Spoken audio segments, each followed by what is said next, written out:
Good morning, everyone. Kitty Foss here, your storytelling astrologist, reader of the stars for the 15th, 16th, and 17th of July.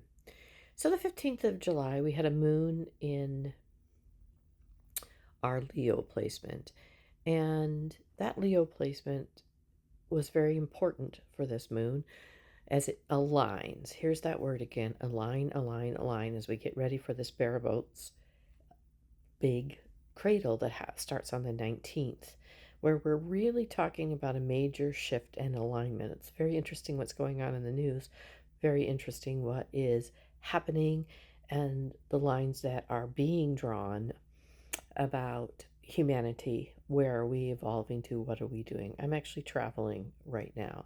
So that moon was, you're able to activate your awareness. You are able to activate that awareness, that awakening, that Gemini energy. It's very interesting that all three of those major planets, once again, that are part of this bowl were being activated.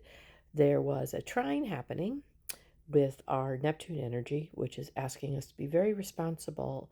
It isn't just about whether you want to call it politics or drama, whatever you want to call it. It's about what Spirit is asking you to take responsibility for. And as that moon moved void of course, which it will be void of course for over 24 hours, it's about your own intuition. Saturn stepped forward to create structures for you to take a look at. Interestingly enough, that moon is in opposition with our Pluto energy, that visionary energy that is being transformed. So finding that midpoint is the goal as we activate what is chaos, what we're awakening to, and what Spirit is asking us to do. And we're able to activate our will around that to align what it is we wish to see. And meanwhile, that awakening energy of Uranus is activating our spiritual energy, having us take responsibility, having us look at very deeply who we are individually. Remember, Mercury is still retrograde, and how we communicate. So on the 16th, very interestingly enough, the 15th was quite busy. No additional aspects. The moon at 9:07 p.m. Eastern Standard Time will move into Virgo. So we'll have over 24 hours where your own energy, your own personal energy, your own drive, your own intuition, with a flavor of who am I, that Leo flavor, getting ready to put those pieces together, is actively working with not only the outer planets, but how do I align my will? What is it I'm being called to do?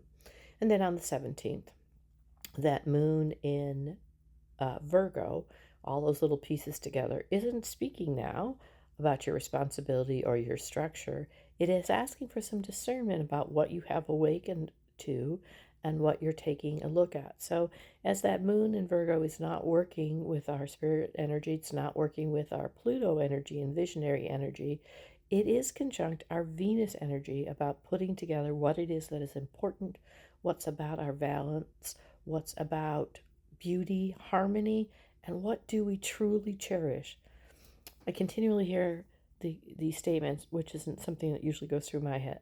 Battle lines are being drawn, and it's about your own action, how you're living your own life, and some discernment about where am I going to put my will as I align moving forward. This is an extremely unusual energy that's stepping forth, and there's a reason why things are happening, and how our will, we align with it, is really very, very important. Tap into love, tap into at least unconditional affection, that we can do this, we will do this, because the space you hold is what will happen for you in this shakeup that is happening, that's evolving. What kind of human being are you being called to be? And you don't have to have all the answers. Just tune into that voice inside of you that is the God particle, is who we are. Namaste. I will be back on Saturday.